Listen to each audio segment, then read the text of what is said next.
with our message.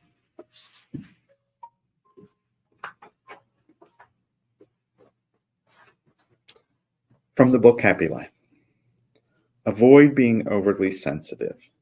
No matter what path you take, you will always find friendly and unfriendly individuals. It is not worth taking offense and brooding in dissatisfaction. All progress is subject to hurdles and difficulties. They are challenges and reasons for pressing on. A journey without problems becomes monotonous and boring. You grow due to the struggles you face. Stay cheerful even when faced with icy or exasperating people.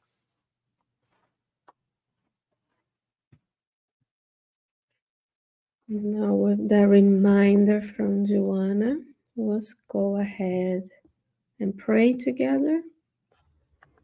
So make yourself comfortable. Close your eyes if you feel comfortable doing so. Repeat the words of the prayer in your mind so we can augment our effect. Dear Mother, Father God, we are so blessed to be here today. We thank you for bringing us together, for the safety of this space, for the spiritual companion, for the spirit mentors, guides, nurses, physicians, and therapists that here help us. We thank you, God, for the blessings of Spiritism in our lives. We thank you for the teachings we received today directly from the Master. We thank Neo Lúcio, Chico Xavier for their work that allow us to be here discussing the teachings of Jesus. As we feel the loving presence of our mentors, of the spiritual fluids that will help us heal, we send these loving vibrations to all who are unable to join us. To the spirits who are here today to receive the consoling word of the Christ, as well as the spiritual emergency treatment, triage and transport in the spiritual realm. As we are here today, receiving the healing energy from the mentors, we send these loving vibrations to our homes, to our loved ones, to those who have their names in the book of prayer, for any of our companions on humanity who may be suffering, who are homeless, who have difficulties in their health, who may be in hospitals, nursing homes, orphanages, to any and all areas of war in the world.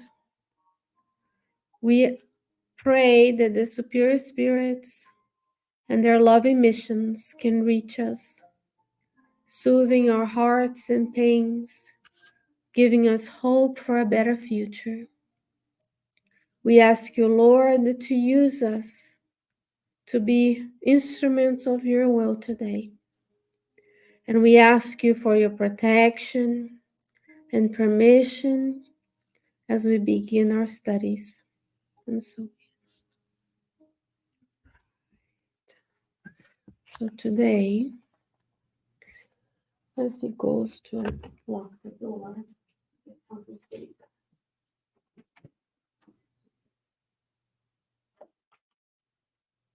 You always have little,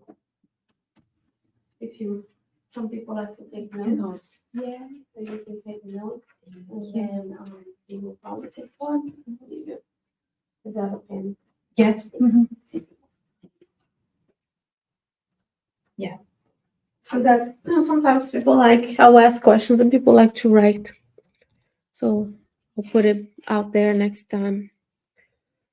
We have been studying the book, several messages from the book Jesus in the Home in October, since we want to feel more connected with Him and use His teachings to help us in our daily lives.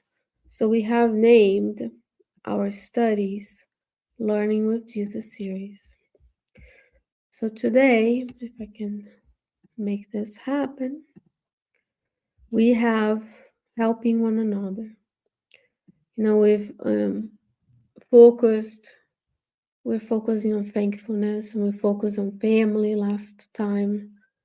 As a home being the school for the souls, the first place where we are able to improve ourselves, and if you're parent mode, the feelings of the new generation.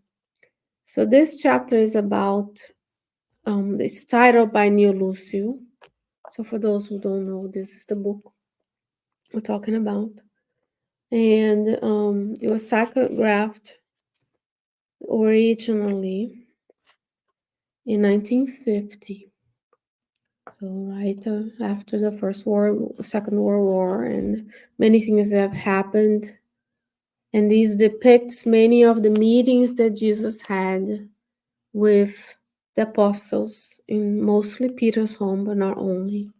That gives us a glimpse of what was not recorded in the New Testament and the letters that we have. But it gives us a glimpse of, how it would have been to be in company of Jesus if we were there. So that's the imagery you see here is of pictures of the Sea of Galilee and the areas around it, because I want you to feel this. And we started this right before the war broke out in Israel. We didn't know there was going to be a war, but we started before, showing you how the spirits lead us to certain things, because we want to pray for all who are suffering, not just only in Israel, but also elsewhere in the world. There's many other wars, even if they're not declared wars, they're wars we have with ourselves, with our neighbors. There are a lot of areas of violence, even in the United States. So we're gonna read the chapters, and we're gonna make comments that the spirits inspired us to remind ourselves.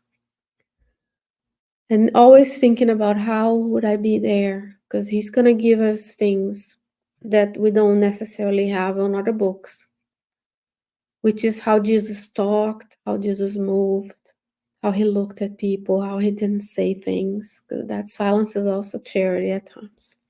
So I'm going to focus on those aspects, because not because it's what I want, because it's what God's wants, it's what the mantras want, but it's a question and answer 625. Jesus is our guide and our model. So if he's guiding us, he's leading us, showing us how it is to be a human, a true human on the planet. But if he's modeling, it's for us to copy, right? So if we know how he behaved, then we can try in our daily lives to do the same. So we're going to focus on that. And it's, if you have the book, you can use this book as your gospel at home. The difference would be that you would be reading, you can include the children, you can give them something to do, bring them. This is in the book Messengers. The book, Isabel and her children are doing the gospel at home. She's a widow. She brings the children in, and you can have the adults read, and you can discuss how it would have been. It's a very simple, and also crosses barriers of, if you're a believer of Jesus, people are more, you can do the New Testament as well at home if that makes it easy, instead of bringing Spiritism, as long as you do it because it helps your home, it helps your community as well. So Neil Lucy says, in the company of his peers, Andrew, so there were many people there, his apostles, read a meaningful passage from Isaiah and spoke emotionally about the need for salvation. Remember, Jesus was a Jewish man, so they were reading the Old Testament, the Tanakh. So they were reading Isaiah, who was a prophet, and he was knowledgeable. He was a rabbi, right? He was studying. He had his disciples, And of course, he guided the writings of the Old Testament, the New Testament of Spiritism, so he knew it. So they were reading and discussing. So that's the gospel at home meetings that they had. Matthew, remember the tax collector, commented on less pleasant aspects of work. His work was hard. Right? Imagine we don't like the IRS folks, right? Because we think they're taking from us, even though we appreciate the efforts that are made from the government, they come back to us. And Philip talked about how hard it was to look after our own affairs when we are dedicated to helping others. So that's when we first ask ourselves, do we really feel taxed when we say we're going to help, we're going to volunteer? How do we care for ourselves when we are dedicated to caring for others? When you make a family, now your dedication is in the gospel according to Spiritism. The role of parents is to lead that soul to God by not just doing whatever that soul wants, but to observing, to nourish, but to also prune, because we're not a world of superior spirits yet. We still have to work on there, notice the things that are less elevated in ourselves and them, and help them grow until we grow as well. But it is taxing when you have to care for others to take care of your own affairs. 2,000 years ago, so Jesus, there was the same concerns that they had, we have. We evolved a lot materially and morally. There are things we do today um, that were done then that we don't accept anymore. We still have a long way to go. But the human condition and concerns are the same. So what does Jesus do? So imagine yourself, you are at the Thanksgiving table, right? We'll be meeting Sunday, by the way. And people are going to talk about their problems. They're going to talk about their victories, how it is hard to be at work, and how do you find work that is meaningful. It's still the same. The difference is that there was different work at the time because they didn't have the things we have today. So Jesus was listening to his disciples in silence. When the discussion began to die down, he commented candidly. Sorry, the second thing appeared. But he was listening to them. And that's what we can do, especially when we have loved ones who will come visit us that we know pushes our buttons. We don't have to engage with this. We can let them be. They can be the same way we can be. So he waited for the discussion. So as a good psychologist, he observed what they were talking about. He knew them, could probably read their thoughts. And he was like, okay, this is the story that I'm going to teach that is pertinent to this. He didn't comment angrily, look at me, I'm the master, listen to me. He was candidly. So he's going to tell a story. Two old friends were walking through the desert region of a mountainous area. That's where they are, right? Here's the desert right here around his mountains. Both were feeling ill and were trying to protect themselves as best as they could from the blasts of freezing air. When they happened upon a half-dead child lying on the road at the mercy of the high winds of winter. First question, what would you do? You're going home right now and there's someone down there on the floor. Because we do have a medical facility here, right? We have an acupuncture here. What would you do? You're trying to get to your house. You know in your mind you have your obligations, you have family, the activities, lunch.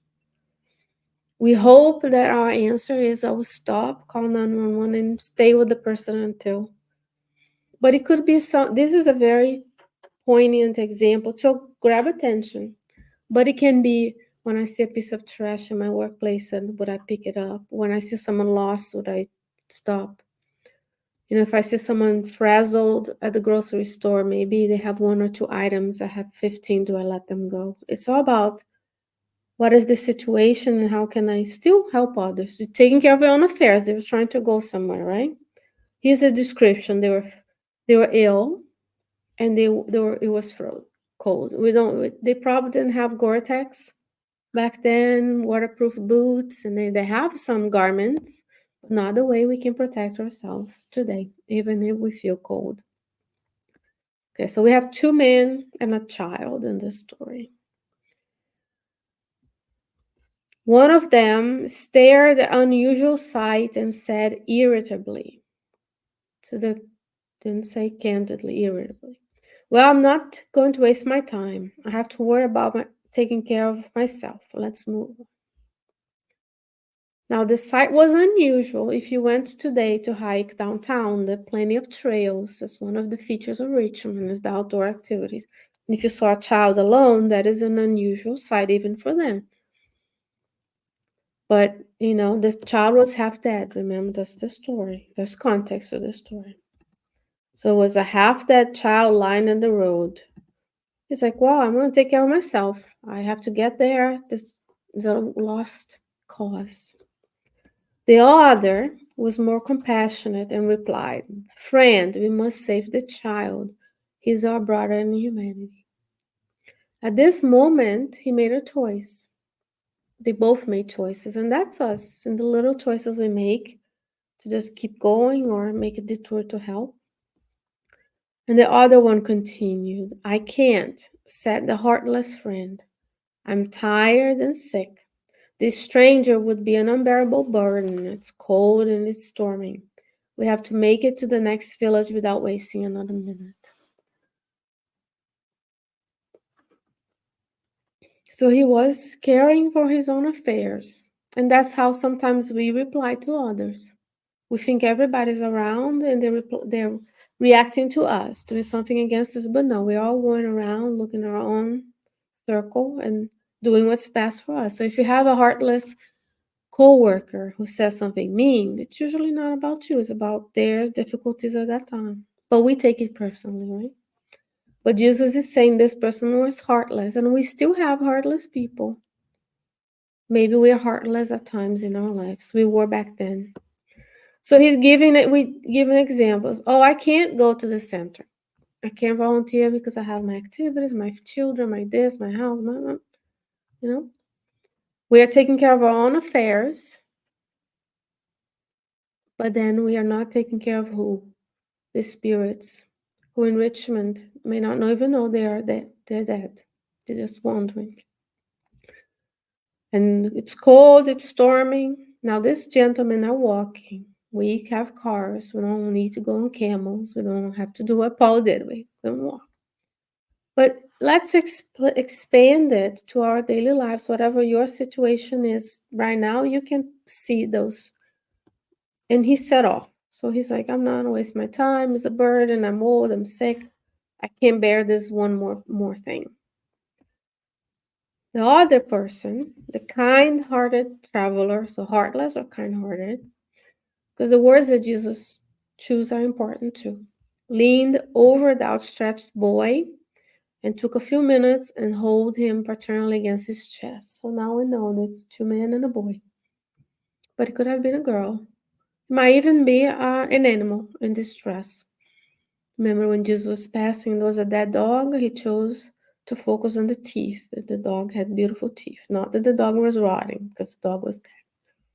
Cradling him close, he pressed onwards, although at a slower pace. So he made the effort. He made a choice that could have cost him, right? He didn't know if he was going to make it, if it was going to be cold. Now he's carrying weight. We don't know how big the child is.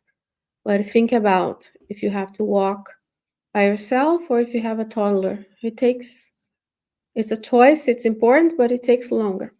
Unless they're sleeping, you put them on a stroller. But, so he made a choice there. Remember, it was cold, they were ill, and they were walking. The freezing rain fell methodically all night long. Nonetheless, after a long time carrying the precious bundle, he reached the inn in the village. Maybe some of us would just crawl on the side and be like, "This is too much. I'm just going to die of cold here," and give up, right? So he kept going. He was greatly surprised when he didn't find his friend there, the one who had gone ahead of him. Because he was going to be like, "Hey, see, I got here." So he went and looked for the man. And it goes without saying, they don't have iPhones in this story. There's no GPS, Google. No SOS services will come to save you from deciding to go to the mountains unprepared. It made sense that he was expecting the gentleman to be there. He left ahead and he was carrying an extra burden. Because sometimes we see helping others as a burden. We don't see as mutually helping one another.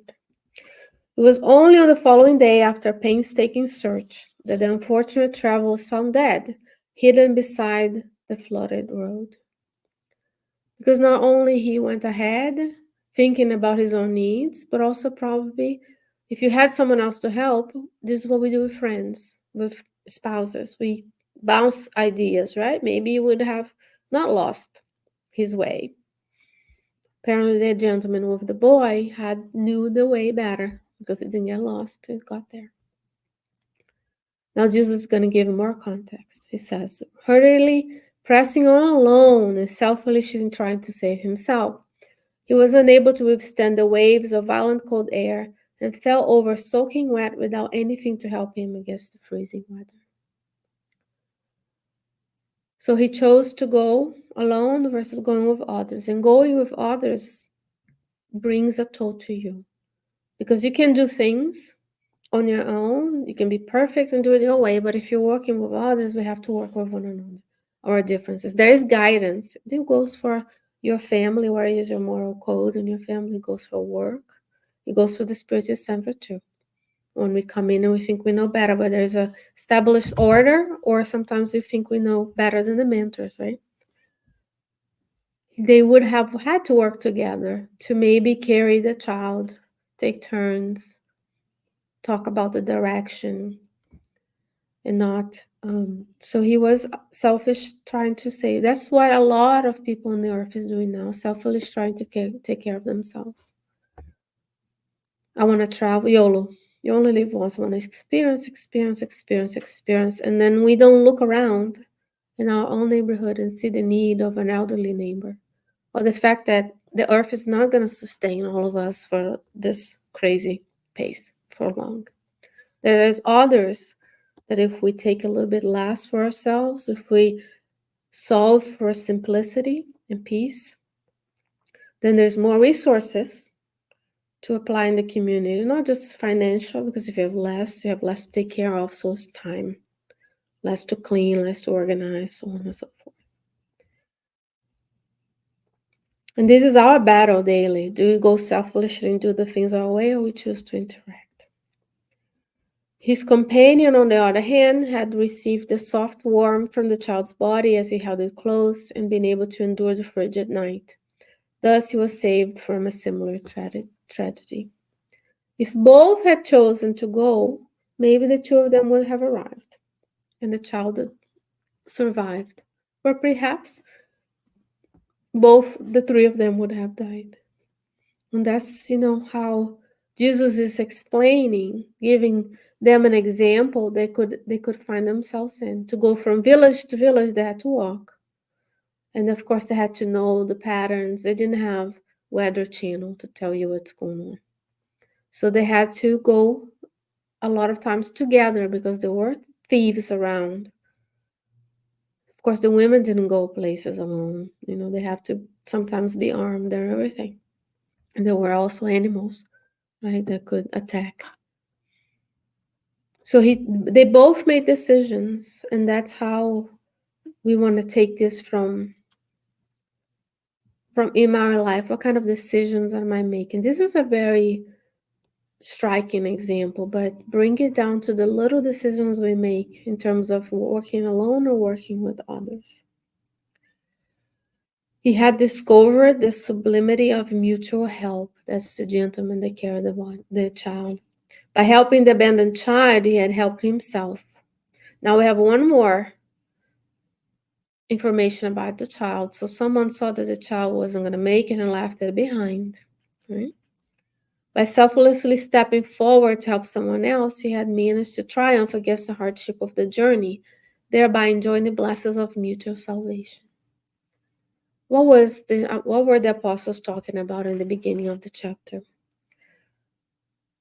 Andrew read from Isaiah. We don't know which part of Isaiah, but they were reading from Isaiah. And Matthew was commenting on the less pleasant aspects of work, and Philip how hard it was to look after our own affairs when dedicated to helping others. That's the world of trials and expiations. Because in the world of regeneration and in divine, joyful and divine worlds, everything that we do will have God at the center. So the business we lead will have community impact. We're already seeing the transition to folks who want different, because they're talking about, work and need to take care of yourself when you're helping others. The disciples, what did they do? They left to follow Jesus.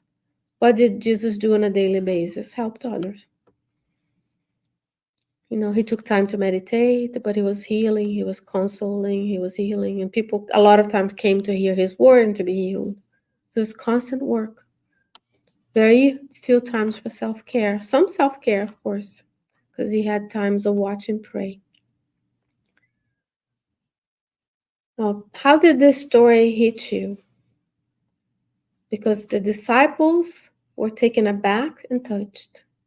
So Jesus didn't tell them, you do this, you must help others. He told them a story, as we see throughout this book, where they found themselves in this story, potentially being them. A look of tender admiration was evident in the tear-eyed, humble woman attending the meeting, while the men gazed at each other in wonder. We can only imagine what was going through their minds. They were probably asking themselves, would I have been the one who have helped the child? And in the future, if I see they have that child. I mean, remember, we still have places on the earth that live like this, where children are malnourished. They don't have the diseases of childhood that we somewhat eliminated. They don't have vaccines, health care, clean water. There's still a continuum. But back then was even more. Because if you cut yourself and you didn't have penicillin, then you might die of infection. We talk about the age being people dying very, very young, but some people lived to be old. It's just because you're counting maternal and kids' mortality on that too. It's not at 30, you reach 35 and everybody dropped dead. Paul was 60 some. Jesus was murdered at 33, right? Peter lived to be old. James was murdered. So it's, he's bringing images of the day. So when we are going around talking to people, go back to the beginning. Do we let them talk? Do we understand and ask more questions? Press on. What else? So you can get to the bottom of what they're talking about. And then are we choosing to spend time with people and helping them move forward? Or are we just saying, oh, this is not for me. I want to go fast. I have to go get it. A lot of times we choose the selfish fast road because that's the fast, right? Because if you stop, if you leave here home and then you don't look around for any needs, you're gonna get that faster. But if you start looking, God and the good spirits will guide you to the people that need help. I'll give you a very simple example of daily life. I don't like to talk about me, but I'll talk. I work in a hospital. I work in research, but I'm in a hospital physically. And then between me and the bathroom, let's say, or the water, there's many crossroads, where people need to be directed. There are signs everywhere, but the place is so big and so confusing that there is always someone who is looking lost. The eye care values that our hospital, one of the values that our hospital has is that through leadership, they want you to stop. Ask them, sir, ma'am, where you would like to go. Not just point, oh, go here, turn around. Take them there. And then go your merry way. Simple. It's a simple directive. But in daily life, it's hard because you have to remember to look around for those who are lost. I make an effort. I tell myself, oh, if you need to use the restroom, you have to leave 5 minutes early. You cannot be in a rush because you're like doing your work and you forget to. Because you are going to encounter. And this is the daily reminder that the spirits are looking after us. Because if you go, the days I forget, I bet there's a spirit. Say, you talk so beautifully, the spirit is saying, but I couldn't help anybody. But sometimes you are so focused on where you need to go. Now, if you stop and help and they tell you, I work on the second floor. If they tell me I need to go to radiation oncology, that means a trip to a different floor, many blocks away from, because it's a second or third largest building in Virginia. So it's a big building. It's a blessing because they have all services in one place, most of them. But it's also a curse because it's not, the services don't, the MRI doesn't come to you, you go to the MRI.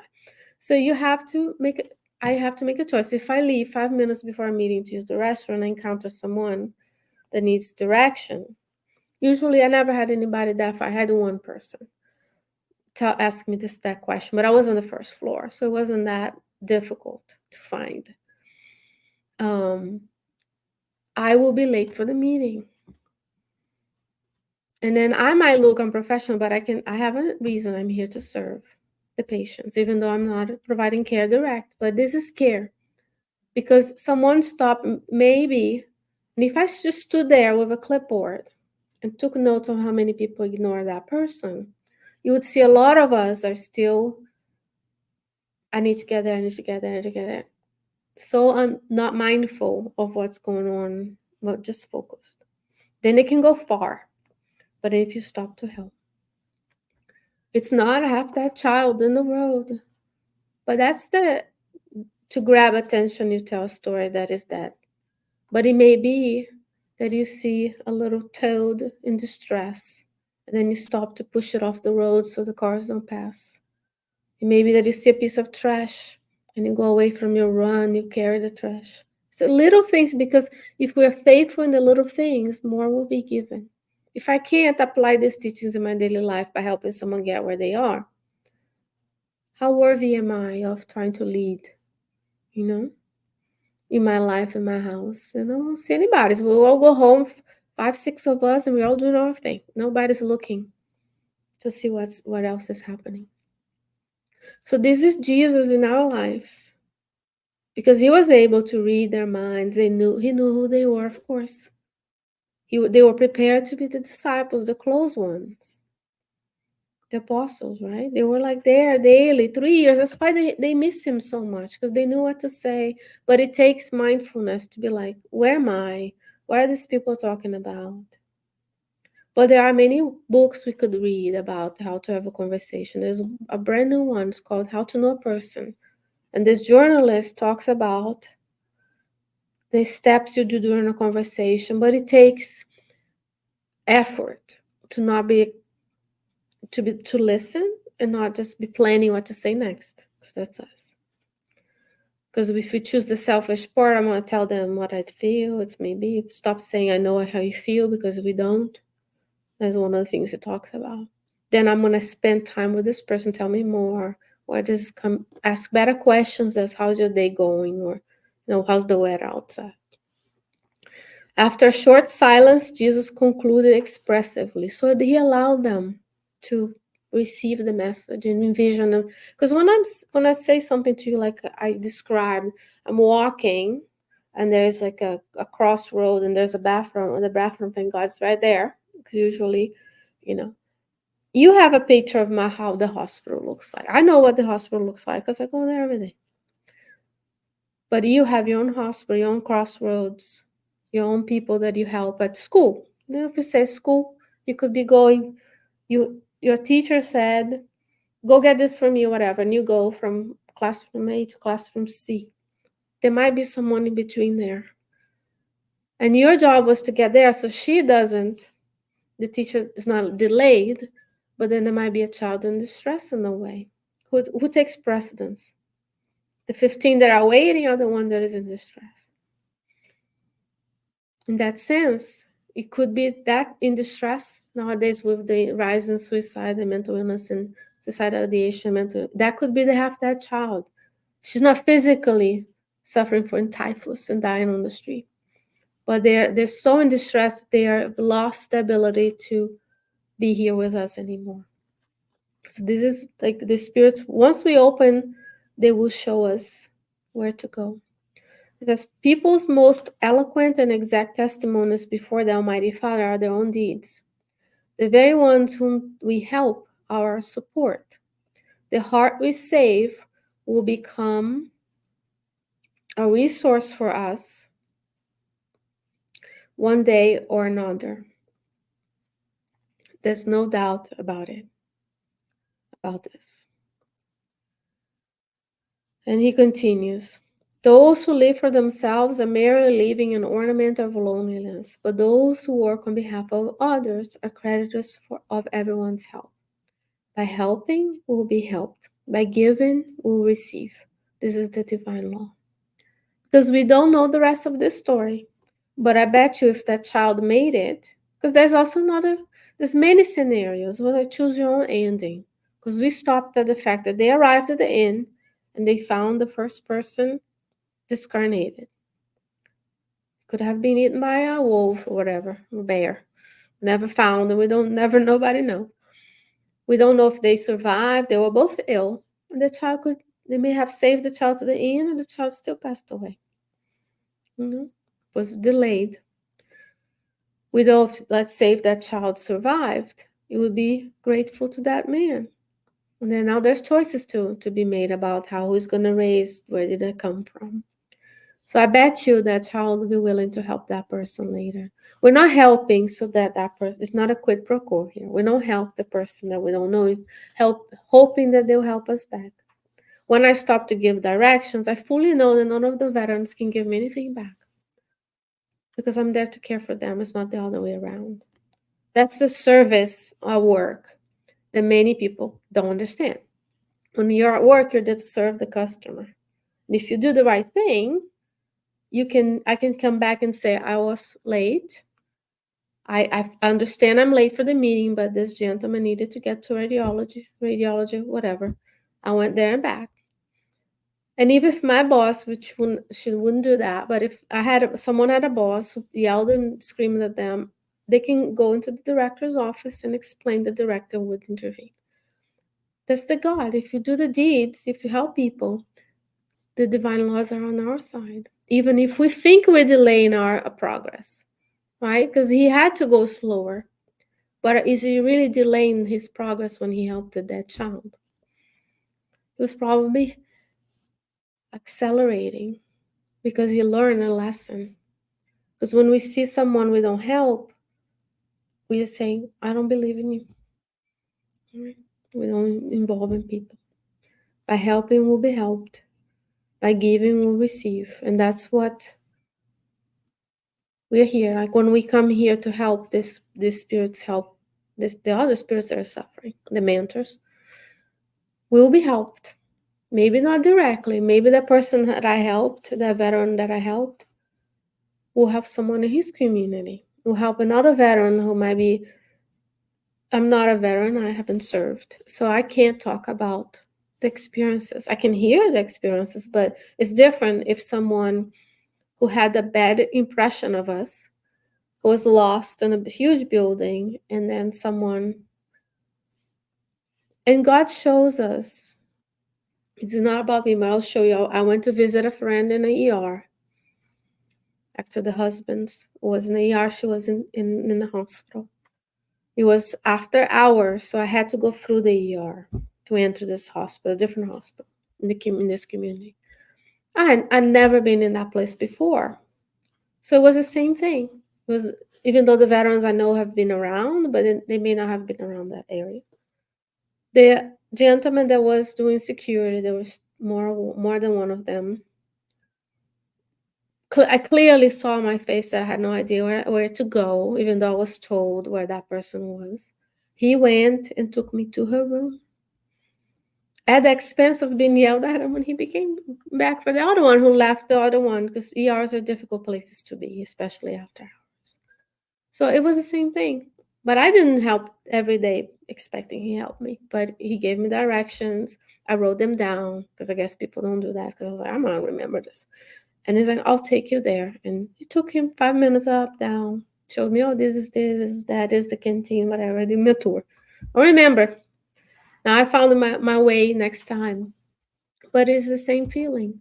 where you're lost, someone helps you. It delayed his way, but he helped. And then, the hospital was huge and empty because it's like 7 o'clock at night. During the day, I might have encountered someone else who was like, hey, because it's good when you see someone lost. And if you work in a place and you never seen that person, it's good to ask them, who are you? What do you like? Because they may not belong there. They could have different. Unfortunately, we have to also think that there's people that come to do harm. Majority of people just lost and focus on their phones. But it's good. So we want to, between now and then, especially Thanksgiving week, that can be beautiful but stressful, that we help, will be helped. And it's not a one-to-one. I might help you and you go help your children. I help the veterans, they help someone else. We don't expect anything in return. Then we'll go back to passes and prayer. I'm just going to finish here for those who are online so they can watch later. So we'll have a small discussion if you'd like to have comments. Then we'll do our prayer and passes.